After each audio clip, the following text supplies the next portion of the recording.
চায় আল্লাহ রাব্বুল আলামিন আপনাকে ধরবে খুব শক্তভাবে। ইন্না বাতশা রাব্বিকা লাশাদীদ, the seizing of Allah is difficult. আল্লাহর ধরা খুব শক্ত, বড় পাকড়াও বড় শক্ত, বড় কঠিন। এরপরে আল্লাহ রাব্বুল আলামিন বলেছেন ইন্নাল্লাহা সারিউল হিসাব, Allah is quick to take account. আল্লাহ হিসাব গ্রহণে অত্যন্ত তৎপর। রে পৃথিবীর মানুষ, আল্লাহ রাব্বুল আলামিন মানুষকে ধরবে খুবই শক্তভাবে, হিসাবও নিবে খুব শক্তভাবে। তবে সবচেয়ে বড় দুঃখের খবর, এই দুনিয়ায় বন্ধু টাকা দিয়ে পার পাওয়া যায়, মামা দিয়ে পার পাওয়া যায়, খালু দিয়ে পার পাওয়া যায়, হ্যালো দিয়ে পার পাওয়া যায়, বন্ধু অসুস্থ হলে ডাক্তার দিয়ে পার পাওয়া যায়। কিন্তু বর্জুকি জীবনটা এতটাই ভয়ঙ্কর হবে, বন্ধু লুকাইবার কোনো সুযোগ নাই। আল্লাহ কোরআনে বলেছেন সূরা ইনফিতরের মধ্যে, আল্লাহ রাব্বুল আলামিন বলেছেন ওয়া ইদাল কুবুরু বুসিরাত আলিমাত নাফসুম মা কদ্দামাত ওয়া আখরাত। জোরে জোরে বলেন আল্লাহু আকবার। রে নারায়ণগঞ্জ পলখানের মানুষ, বন্ধু হৃদয় খুলে শোনো গো, লুকাইতে পারবা না, দুই কাঁধে দুইটা সিসি ক্যামেরা আছে, আছে না নাই?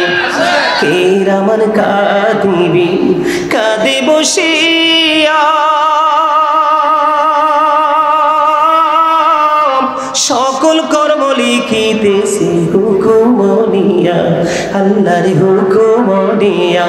বলেন 40 কদম হাটিয়া আসবে রে সজন, মুনকার নাকির হাজির হইবে রে তখন। ঘুমটা খুলিয়া সওয়াল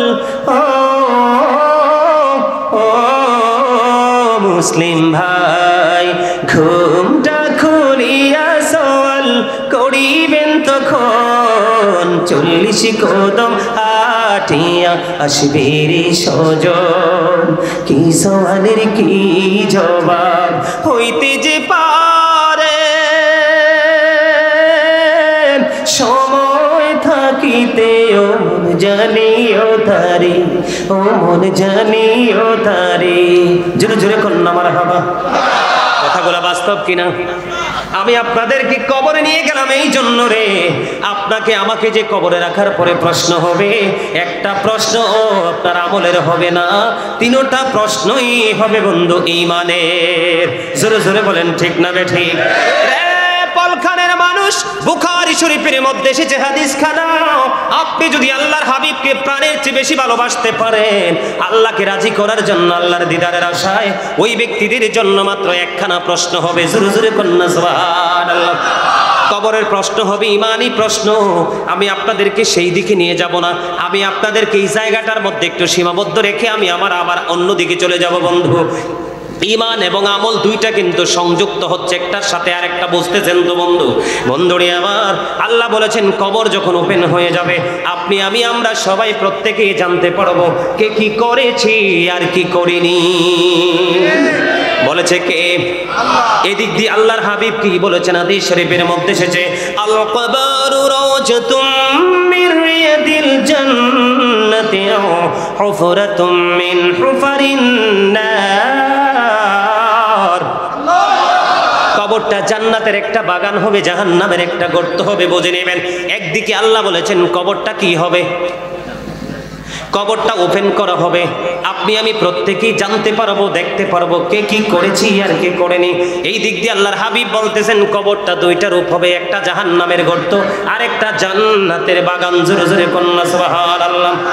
বন্ধু সবচেয়ে বড় ভয়ঙ্কর খবর, মারে যাকাত আল্লাহ রাব্বুল আলামিন কবুল করবে না, কারণ তুমি তোমার তাকদীরকে বিশ্বাস করতে পারো নাই। বলো হুজুর না বিশ্বাস করছি তো কি হয়েছে?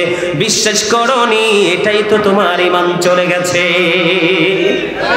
আরো জোরে, ঈমান আছে না নাই?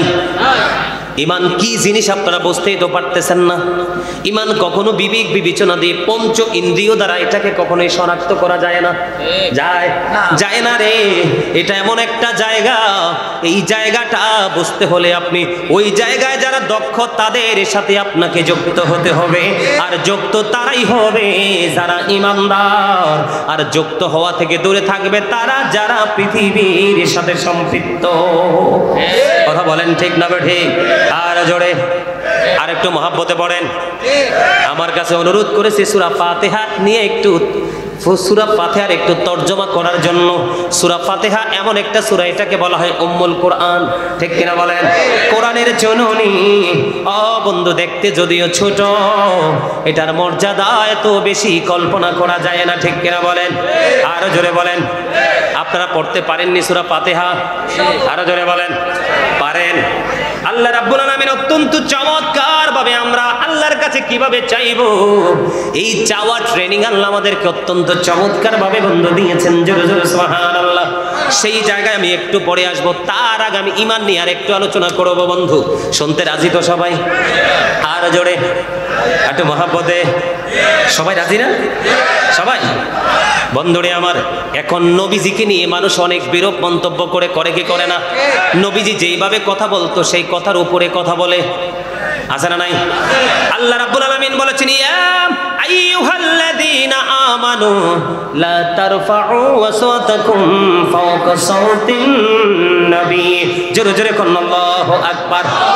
কোরআনে আছে না নাই? আল্লাহ রাব্বুল আলামিন কোন মুনাফিককে ডাক দেয়নি, কোন বেঈমানকে ডাক দেয়নি, কোন কাফিরকে ডাক দেয়নি। আল্লাহ ঈমানদারকে ডাক দিয়ে বললেন, তোমরা আল্লাহর হাবিবের কণ্ঠস্বরের ওপর কণ্ঠস্বরকে উঁচু করিও না। তার মানে তোমরা একজন আরেকজনের সাথে যেইভাবে সম্বোধন করে কথা বলো, ওইভাবে তোমরা কথা বলো না। নবীর ক্ষেত্রে কথা বলতে সর্বোচ্চ মর্যাদা দিয়ে, সম্মান দিয়ে কথা বলতে হবে। কারণ নবীকে ভালোবাসা, নবীর পরিবারকে ভালোবাসা, নবীকে মর্যাদা দেওয়া, ইজ্জত দেওয়া আমরা ঈমানদার হিসাবে আমাদের জন্য ফরজ। কথা বুঝেন নাই? এখন তো নবী তো থাক দূরের কথা, নবীর আহলে বাইত কে মানতে চায় না? আছে না নাই? আরো জোরে বলেন। ইমানের জায়গাটা একটু ক্লিয়ার করবে। এখন ম্যাক্সিমাম মানুষ শুধু ইমান হারা হচ্ছে। নামাজ রোজায় সব দিকে ঠিক আছে, কিন্তু তার ইমানের জায়গায় ঠিক নাই। তারা জানেই না মনের অজান্তে কিভাবে তাদের ইমানটা নষ্ট হয়ে গেছে। এখন আমাদের দেশে অনেক মৌলবীরা বলে নবী নাকি আমাদের মতো। আপনারা কি বিশ্বাস করেন এটা? আমার নবী আজ থেকে 1450 বছর আগে বলেছেন, ক্বালা আইয়ুকুম মিথলি, তোমরা কে আছো আমার মতো? আজও পর্যন্ত কেউ হাত তোলে নাই। ঠিক কথা বলেন না কেন? আজও পর্যন্ত কেউ হাত তোলে নাই। যদি আপনারা কেউ বলেন যে নবী আমাদের মতো, তাহলে আপনাদেরকে আমি একটা এক্সাম্পল দেব। এগুলো ঈমানকে মজবুত করার জায়গা, টেকসই করার জায়গা। আপনারা জানেন মেরাজের রজনীতে নবীজির ওপেন হার্ট সার্জারি হয়েছিল। কি হয়েছিল? মানে সিনা মোবারক সাফ করা হয়েছিল। এটাকে স্মার্ট ভাষায় বর্তমানে যুবকরা বোঝার জন্য বলতেছে ওপেন হার্ট সার্জারি হয়েছিল। আপনাকে আমাকে অপারেশন থিয়েটারে নিয়ে যাওয়ার আগে ইনজেকশন পোস্ট করা হয়, বডি লেস করা হয়, ঠিক কিনা বলেন? তারপরে প্রেশারটা ঠিক আছে কিনা দেখা হয়, হয় কি হয় না? তারপরে যোগ্য হলে অপারেশন থিয়েটারে নিয়ে আপনাকে অপারেশন করা হয়। অপারেশন করার পরে 3 মাস, 4 মাস, 5 মাস, 6 মাস বেড রেস্টে দেওয়া হয়, ঠিক কিনা বলেন? রে নবীর উম্মত, নবীর প্রেমিকের দল, ইমানের জায়গাটা বোঝানোর জন্য বলছি রে। কারো মন জয় করার জন্য নয়, আবার কারো কলিজায় ব্যথা দেওয়ার জন্য নয়। আমি আপনাদেরকে শুধু বোঝানোর জন্য। বন্ধু, নবীজির বডি মোবারক ইনজেকশন দিয়েছে এমন কোন দলিল কেউ দিতে পারবে না, ঠিক কিনা বলেন? আমার নবীজির সিনা মোবারক সাফ করা হলো, সুন্দর করে ধৌত করা হলো, সুগন্ধি যুক্ত করে আবার বন্ধু সেটিং করে দেওয়া হলো। আল্লাহর কুদরতে সেটা আবার অ্যাডজাস্ট হয়ে যায়। জোরে জোরে কন্যা সুবহানাল্লাহ। আল্লাহর নবী আমাদের মতো নয়, এটা বোঝানোর জন্য বলছি রে। ও বন্ধু, শুধু এখানেই তো ক্ষান্ত নয়, তৎক্ষণাৎ আমার নবী বোরাকে সাওয়ার হলো। বোরাকে সাওয়ার হয়ে এক আসমান পাড়ি দিয়ে আরেক আসমান চলে গেল। একটা আসমান থেকে আর একটা আসমানের দূরত্ব বন্ধু 500 বছরের রাস্তা। কত বছর? আমার নবী এশার নামাজ পড়ে উম্মে হানির ঘরে অবস্থান করতেছেন। ফেরেশতা আসলো, ডেকে ডেকে নবীকে উঠালেন। মনে রাখবেন, সময়টা বোঝানোর জন্য বলছি, নবী যে আমাদের মতো নয়। এটা ইমানদার, যোগ্য এবং দক্ষ টেকসই ইমানদারদের সিনা এটা ঠিক মতো সেটিং হবে। যাদের মধ্যে গলদ আছে আমি ফলো করে বলতে পারবো সেটিং হবে না। বন্ধু তখন কি করলেন? সপ্তম আসমান ফাড়ি দিলেন, সিদরাতুল মুনতাহায় গেলেন, কথোপকথন হলো, বোরাককে আউট করে দিলেন, রফরাফের সাহায্যে রওনা দিলেন, নূরের জগৎ ফাড়ি দিলেন। এখন আপনারা বলেন, মাটি কার সাথে মিশে? মাটির সাথে। কার সাথে? মানুষ কার সাথে? হাঁস কার সাথে? মুরগি কার সাথে? মোরগের সাথে, ঠিক কিনা বলেন? এই খাল বিল উঁচু নিচের পানিগুলো নালা দিয়ে ভেজে নদীর পানির সাথে, ঠিক কিনা বলেন? বন্ধু মূসা বলে রব্বি আরিনি, আল্লাহ বলে লাং তারানি, ঠিক কিনা বলেন? মূসা আল্লাহকে দেখতে চায়, আল্লাহ নিষেধ করে, ঠিক কিনা বলেন? আরো জোরে বলেন না। মূসা কি ছোট নবী ছিল? আল্লাহ রাব্বুল আলামিন 1,24,000 নবী রাসূলের মধ্যে 8 জন নবীকে আল্লাহ স্বর্গীয় উপাধি দিয়েছেন। এর মধ্যে একজন নবী হলেন মূসা কালিমুল্লাহ। মূসা স্পোক টু আল্লাহ। জোরে জোরে কন্না সুবহানাল্লাহ।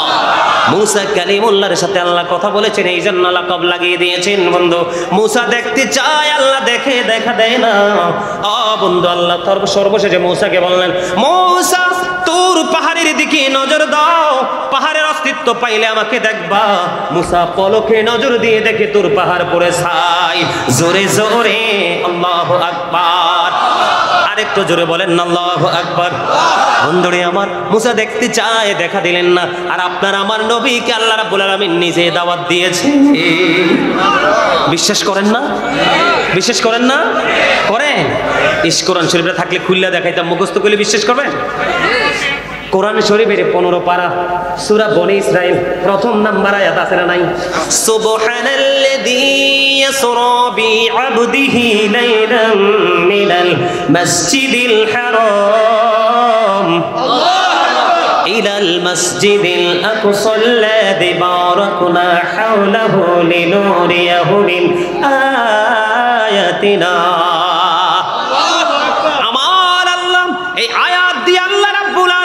আল্লাহর হাবিবকে দাওয়াত করেছেন, ইনভাইট করেছেন আল্লাহ রাব্বুল আলামিন আল্লাহর হাবিবকে। এটা যদিও শব্দটা রাসূলের সাথে যায় না, আপনাদের সাধারণ মানুষকে বোঝানোর জন্য বলছে। আমাদের বিভিন্ন কোম্পানিতে অডিট হয় কি হয় না? আর কথা বলেন না কেন? অডিট হয় না।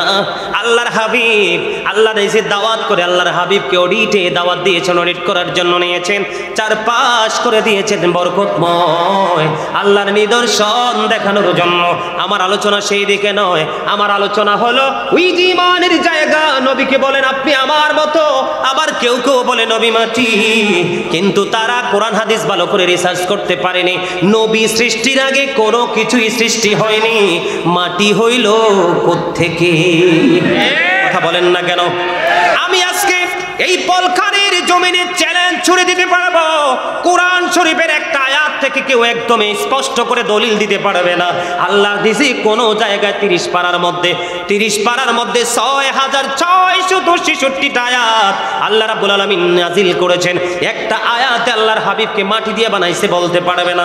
বলে হুজুর এখানে কেন আসলেন? কারণ এই জায়গাটাও আমাদের ইমানের জায়গা, ঠিক কিনা বলেন? কারণ নবীকে যত ছোট করবেন আপনার ইমান তত চলে যাবে, আর আপনি পাহাড় পরিমাণ আমল করলেও লাভ হবে না। এই জায়গাটা বোঝানোর জন্য বলছে। নূরের জগৎ আল্লাহ রাসূল ফাড়ি দিয়েছে কিনা? আরো জোরে বলেন না কেন? আরো জোরে বলেন। বন্ধু নূর বললে অনেকেরই মাথা গরম হয়ে যায়। নূর হলো বাংলা আরবি শব্দ। কি শব্দ? নূর। এটা হলো কি? আরবি শব্দ। বাংলাতে এটাকে বলা হয় আলো, ইংলিশে এটাকে বলা হয় লাইট। জোরে কন্না সুবহানাল্লাহ। আরো জোরে বলেন। রাসূল বলতেছেন I am from the light of Allah and everything has been created from my light. আল্লাহর হাবিব বলতেছেন I am from the light of Allah, আমি আল্লাহর নূর থেকে, and everything has been created from my light, সৃষ্টির প্রত্যেকটা বস্তু আমি নবীর নূর থেকে। জোরে জোরে কন্না সুবহানাল্লাহ। আপনারা কি এটা বিশ্বাস করেন না? আচ্ছা, নবী আসার পরে কি পৃথিবী অন্ধকারাচ্ছন্ন হয়েছে না অন্ধকার দূর হয়েছে? তো অন্ধকার দূর হওয়া মানে আলো আসলে তো অন্ধকারের এমনি ভাব নাই। কথা বলেন না কেন? আলো আসলে কি আর অন্ধকার থাকে? এটাই তো নূর, এটাই তো আলো। বুঝেন না কেন? একটু গবেষণা করেন, একটু অ্যানালাইসিস করেন। কারণ নবী সম্পর্কে আপনি গবেষণা করা ছাড়া, অনেক বেশি রিসার্চ করা ছাড়া কখনো আপনি মন্তব্য করতে পারবেন না। তার কারণ হলো আল্লাহ রাব্বুল আলামিন বলেছেন there is no god but Allah, মুহাম্মদুর রাসূলুল্লাহ সাল্লাল্লাহু আলাইহি সাল্লাম is the messenger of Allah. জোরে জোরে কন্না সুবহানাল্লাহ। কথা বলেন তো লা ইলাহা ইল্লাল্লাহ। There is no god but Allah, মুহাম্মদুর রাসূলুল্লাহ সাল্লাল্লাহু আলাইহি সাল্লাম is the messenger of Allah. এটা পৃথিবীর কেউ যুক্ত করেনি, এটা যুক্ত হয়েছে আল্লাহর পক্ষ থেকে। ঠিক কিনা বলেন? বন্ধুরে আমার, আমি আপনাদেরকে এই জায়গাটা একটু ক্লিয়ার করতে চাই। বন্ধুরে আমার, আমার নবী নূরের জগৎ পাড়ি দিয়েছেন। যদি নূর না হতো, নূরের সাথে মিশে নূরের জগৎ পাড়ি দেওয়া সম্ভব হতো না। ঠিক কিনা বলেন? আর জোরে বলেন ঠিক না ঠিক? বন্ধুরে আমার, আমি আপনাদেরকে বলে দিতে চাই, আল্লাহর হাবিবকে নিয়ে অনেকেই অনেক ধরনের মন্তব্য করে। বন্ধু, আল্লাহর হাবিব সরকারে মদিনা তিনি কি করলেন? আল্লাহর হাবিব যখন আল্লাহর আরশে চলে গেলেন, কোথায় চলে গেলেন? পাঞ্জাবি দেখো, এই পাঞ্জাবি দেখো,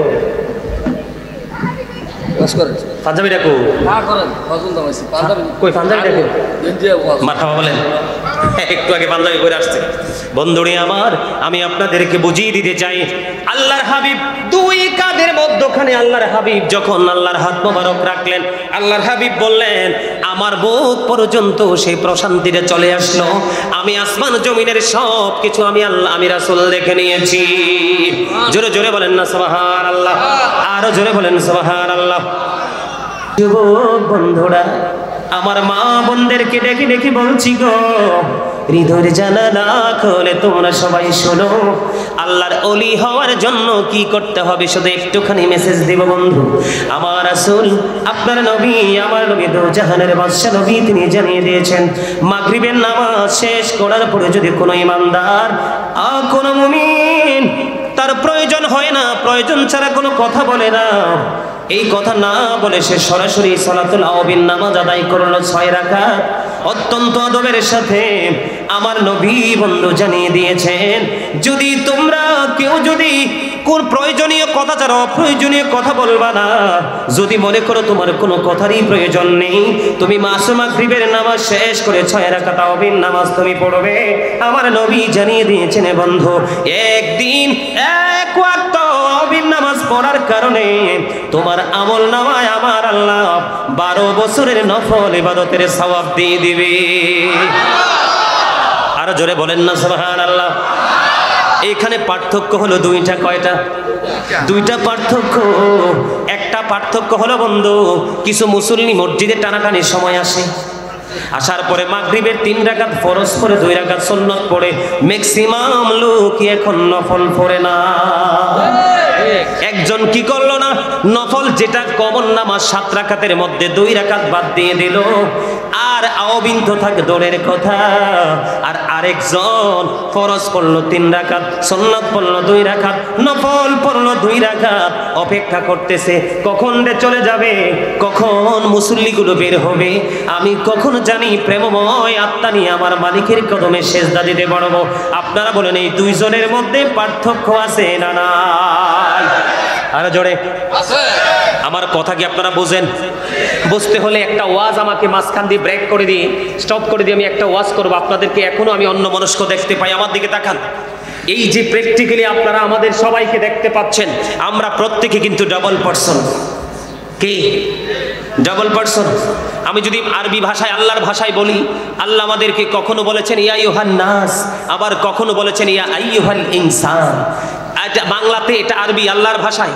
ইংলিশে যদি আমি বলি, আমরা কখনো বলি ম্যান, আবার কখনো বলি পারসন। বাংলায় যদি বলি, আমরা সেটাকে বলি মানুষ। এই মানুষটা হলো মাথা থেকে পা পর্যন্ত বডি স্ট্রাকচারটার নাম হলো মানুষ। এই মানুষটার ভিতরে আরেকটা মানুষ আছে, সেই মানুষটার নাম আল্লাহর কোরআনের ভাষায় আল্লাহ রেখেছেন, আল্লাহ কোরআনে রেখেছেন রূহ। কি? এটাকে ইংলিশে বলা হয় সোল, বাংলাতে বলা হয় আত্মা। আল্লাহ বলেছেন কওলির রূহু মিন আমরি রব্বি, say the soul is the word of my lord. First tense, present tense, future tense, অতীত, বর্তমান, ভবিষ্যৎ। একদিন আমরা ছিলাম না, এই আবারও বলছি, একদিন আমরা ছিলাম না, আজকে আছি, আরেকদিন আমরা থাকবো না। এখন আমি আপনাদেরকে বলি, যেদিন আমরা ছিলাম না সেদিন কিন্তু আপনাকে আমাকে কেউ মানুষ বলেনি। যখন আপনার আমার মাঝে মায়ের ওদরে আত্মাটা চলে আসলো, তখন আপনি আমি হলাম মানুষ। কিন্তু যেদিন আবার আপনার আমার ভিতর থেকে আত্মাটা বের হয়ে যাবে, কি হয়ে যাবে? আত্মাটা বের হয়ে যাবে, আপনার আমার নামের আগে একটা শব্দ যোগতে হবে, মরহুম। কি? তার মানে I am a dead dead, you are dead, আপনি আমি আমরা সবাই মৃত। তাহলে জীবিত এবং মৃত, মানুষ আর মানুষ না, এই দুইটা জায়গার মধ্যে পার্থক্য হলো একটা, সেটা হলো আত্মা যখন আছে আমি মানুষ, আত্মা যখন নেই আমি মানুষ না। তাহলে এখান থেকে কি বোঝা যায়? মানুষের আসল সত্তা কি তার দেহ নাকি তার আত্মা? আরো জোরে বলেন, দেহ নাকি তার আত্মা? আত্মা। তাহলে আপনাকে এখানে বসে আপনার এই বডিটাকে রাখতে হবে না, বডির সাথে আত্মাটাকেও রাখতে হবে, কারণ মানুষের মনের গতি যেই দিকে দেহের গতিও। তাহলে আপনাকে কি হতে হবে? অ্যালার্ট হতে হবে। আপনার আত্মা অ্যালার্ট মানে আপনি অ্যালার্ট। কথা কি বুঝতে পারছেন? আগামীকালকে কিসের দিন? এখন নবীর প্রেমে দরুদ পড়লে অনেকে বেদাত ফতোয়া দেয়, অথচ আলিফ বাতা ভালো করে পড়তে পারবে না। আছে না নাই? আমি আপনাদের কি বলবো, যারা নবীর দুরুদের বিরোধিতা করেন তাদের ইমানে গলত। বলে হুজুর কেন গো? আমার আগে যিনি আলোচনা করেছেন তার নাম কি? শাহজালাল আশিকি হন। নিশ্চয়ই আমার ছোট হবে, বড় তো হবেই না, আমার অনেক জুনিয়র হবে বন্ধু। আমি সেটাকে আবার এটাকে রিটার্ন বলতে চাই না, কারণ আমার অনেক আলোচনা বাকি রয়ে গেছে। সে কিন্তু আয়াতটা সুন্দর করে তেলাওয়াত করেছে এবং সেটার অর্থ মিনিংটা বলেছেন, ইন্নাল্লাহা ওয়া মালাইকাতাহু ইউসাল্লুনা আলান নবী। শুনছেন নি আপনারা? মনে আসেনি? দুরুদ আল্লাহর হাবিবের উপর প্রেমে পড়ে দুরুদ কে পড়ে? আল্লাহ। আল্লাহ নিজে না, মালাইকা মানে ফেরেশতাদেরকে সহ নিয়ে জোরে জোরে সুবহানাল্লাহ।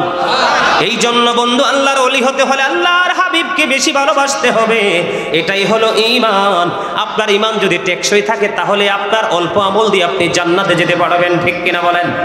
বন্ধুরে আমার নবী বলেছেন, জুমার দিনে কেউ যদি মদিনা ওয়ালার সাথে প্রেমের ডোরি লাগাইয়া কেউ যদি মাত্র 80 বার যদি দরুদ পড়তে পারে রে, তার 80 বছরের সগীরা গুনাহ আমার আল্লাহ মাফ করে দেয়। বন্ধুরে আমার, হযরত আনাস রাদিয়াল্লাহু তাআলা আনহু থেকে হাদিস কানা বর্ণিত, হাদিস কানে এসেছে দাইলামি শরীফের মধ্যে। আমার নবী, আপনার নবী, প্রাণের নবী, তিনি বলে দিয়েছেন, কেউ যদি প্রতিদিন প্রাণের নবীকে ভালোবেসে, প্রতিদিন কেউ যদি প্রাণের নবীকে ভালোবাসিয়া 1000 বার দরুদ পড়তে পারে, জান্নাত না দেখা পর্যন্ত তার মরণ হবে না। হযরতে ওমর রাদিয়াল্লাহু তাআলা আনহু তিনি বলে দিয়েছেন, আপনার নামাজ, রোজা, হজ, যাকাত সবগুলো আমল পর্যন্ত বাতিল হয়ে যাবে রে, যতক্ষণ পর্যন্ত আপনি নবীর প্রেমের দরুদ সালাম দিতে না পারবেন। জোরে জোরে কন্যা সুবহানাল্লাহ। এগুলো আমল কিনা? কথা বুঝেননি আমার? আমি কি বুঝাইতে চাই বুঝতেছেন আপনারা? বন্ধুরে আমার, এইগুলো করবে কারা? যারা আল্লাহর ওলি হতে চায় তারা। আমার কথাকে বুঝতেছেন? আপনাদের এলাকায় দাদা ভাই, আপনাদের এলাকায় জুমার নামাজে মুসল্লিরা সবার আগে যায় না পড়ে যায়? কখন যায়? তবে আমি যতটুকু জানি মুষ্টিময় কিছু মুসল্লি আগে আসে আর ম্যাক্সিমাম মুসল্লি সবার পরে আসে। ঠিক কিনা বলেন? আল্লাহর ওলি, ওই যে বলেছি আগে আপনাকে এলেম অর্জন করতে হবে, তারপরে আপনি আমল করতে হবে। এলেম ছাড়া আমল করলে যেটা হয় পথভ্রষ্ট হওয়ার সম্ভাবনা বেশি। ওয়াজ না শিখে, কুরআন হাদিস না বুঝে কথা বললে যেটা হয় পথভ্রষ্ট হওয়ার সম্ভাবনা বেশি থাকে। ঠিক কিনা বলেন? বন্ধুরে আমার, আপনার আমার প্রাণের নবী তিনি জানিয়ে দিয়েছেন, মনটা দিয়ে শুনবেন, কেউ যদি প্রতি জুমার দিনে সবার আগে মসজিদে আসে, কখন? কেউ যদি জুমার দিনে সবার আগে যদি মসজিদে আসে রে, আর সবার পরে যদি মসজিদ থেকে বের হয়ে যায়, আমার রাসূল বলেছেন প্রত্যেকটা কদমের বিনিময় আপনার বাড়ি যত দূর আপনি তত বেশি সওয়াবের অধিকারী হবেন। তবে মাঝখান দিয়ে বলে যায়, মসজিদে আসার সময় গাড়ির রাস্তা থাকলেও গাড়িতে করে আসবেন না, আসার সময় হেঁটে হেঁটে, যাওয়ার সময়ও হেঁটে হেঁটে যাবেন। আমার নবী বলেছেন প্রত্যেকটা সময় যখন তুমি আগে আগে আসবে এবং সবার পরে যাবে, প্রত্যেকটা কদমের বিনিময়ে তোমার আমলনামায় 1 বছরের নফল ইবাদতের সওয়াব দেওয়া হবে। আর জোরে বলেন না সুবহানাল্লাহ। এখন আমি জেনেছি বিদায় আমি সবার আগে চেষ্টা করি মসজিদে যাওয়ার জন্য। যারা জানে না তারা কি বুঝে? আর জোরে বলেন। সারা জীবন মুসল্লিরা পিছনে বসে থাকে, সামনে আসতে চায় না, অথচ সামনে যারা বসবে তাদের নসিবে খুশনসিব।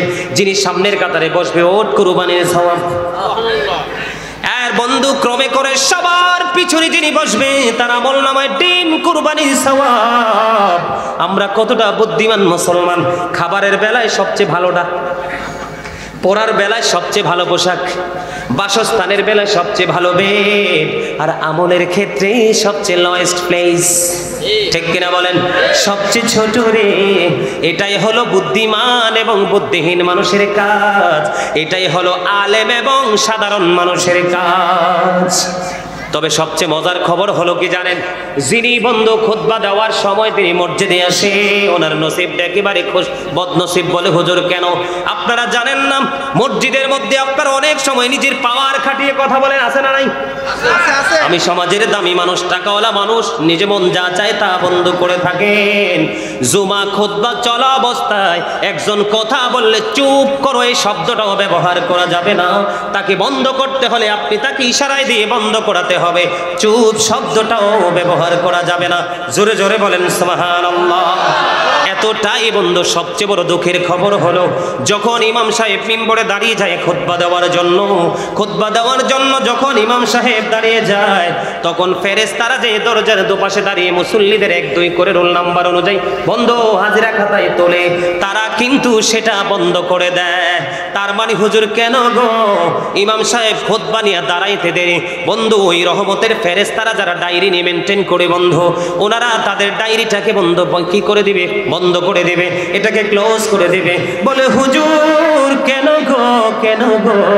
এটা বন্ধ করে দেওয়ার কারণ হলো ওরা পর্যন্ত ইমাম সাহেবের খুতবা শোনার জন্য আদবের সাথে তারা বসে যায়। জোরে জোরে কন্যা সুবহানাল্লাহ। বন্ধু এগুলো হলো আমল, এগুলোর দিকে আপনার আমার খবর নাই। এগুলো বুঝতে হবে। এগুলো আপনার মজা লাগবে তখন যখন আপনি 100% ইমানদার হবেন। ইমানদার হওয়া ছাড়া কখনোই আপনার কাছে ভালো লাগবে না। ইমানদার হতে হলে সর্বপ্রথম আপনাকে কি করতে হবে? আল্লাহর প্রতি বিশ্বাস করতে হবে।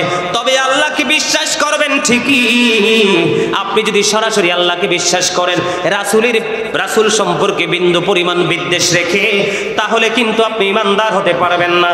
কারণ বর্তমান প্রেক্ষাপটে অসংখ্য মানুষ প্রতিনিয়ত ঈমান হারা হয়ে যাচ্ছে। ও বন্ধু, তারা আল্লাহকে মানে, রাসূলকে 100% মানে না। ঠিক কিনা বলেন? আমার রাসূল আল্লাহ বলেছেন, হাদিসে কুদসিতে এসেছে, লাউলা কালামা আজহারতু রাবুবিয়াতি, আমি যদি আপনাকে প্রকাশ না করতাম আমি প্রভুর প্রভুত্ব প্রকাশ হতো না। বন্ধু আপনি ইমানদার হতে হলে রিসালাতকে বিশ্বাস করার পরে আল্লাহকে বিশ্বাস করতে হবে, তাহলেই আপনি হবেন ইমানদার। কথা কি বুঝেননি? এখন দেখবেন অনেকেই বলে শুধু আল্লাহ আল্লাহ, শুধু কোরআন কোরআন কোরআন কোরআন, হাদিসের কথা বলে না। বন্ধু আমি আপনাদেরকে বলবো, আমার নবী জানিয়ে দিয়েছেন আমি যেন তোমাদেরকে এমন অবস্থায় কোনোদিন না পাই যে তোমরা এমন কথা কোনোদিন বলবে না যেই কথাটা হলো যে আমরা কোরআনে যা পাই তাই মানবো আর অন্য কিছু মানবো না। এমন অবস্থায় যেন আমি তোমাদেরকে কোনোদিন না পাই। বন্ধু হাদিস যদি বাদ দেন আপনি ইসলামের অস্তিত্ব খুঁজে পাবেন না। ঠিক কিনা বলেন? আর জোরে। আপনারা পড়েন নাই ছোট থাকতে আমানতু বিল্লাহি, এরপরে কি ওয়া মালাইকাতিহি, এরপরে কি ওয়া কুতুবিহি, এরপরে কি ওয়া রুসুলিহি ওয়াল ইয়াউমিল ওয়াল কদরি খায়রিহি ওয়া শাররিহি মিনাল্লাহি তাআলা ওয়াল বা'সি বাদাল মাউত। জোরে জোরে কোন আল্লাহু আকবার। চমৎকার হয়েছে, আপনাদের মুখ দিয়ে বের করছি। মানে এটা কি জানেননি, যত বেশি আপনারা বলবেন ততই কিন্তু মুখের জড়তা চলে যাবে, আর ততই কিন্তু এটা আপনার ব্রেইনে সেট আপ হবে। তাহলে প্রথম আপনার আল্লাহর প্রতি ঈমান আনতে হবে, এরপরে ফেরেশতাদের প্রতি, এরপরে আল্লাহ যে কিতাব পাঠিয়েছেন কিতাবের প্রতি, এরপরে সমস্ত নবী রাসূলের প্রতি। ঠিক কিনা বলেন? এরপরে আপনার তাকদীরের প্রতি। ঠিক কিনা বলেন? আপনার জীবনে কখনো ভালো সময় আসবে, কখনো খারাপ সময় আসবে, এই জায়গাটার প্রতি বিশ্বাস রাখতে হবে। আপনার মৃত্যুবরণ হবে, মৃত্যুর পরে আবার আপনাকে পুনরায় জীবিত হতে হবে। জীবিত হওয়ার পরে আল্লাহ রাব্বুল আলামিন বলেছেন, ইন্না বাতশা রাব্বিকা লাশাদীদ,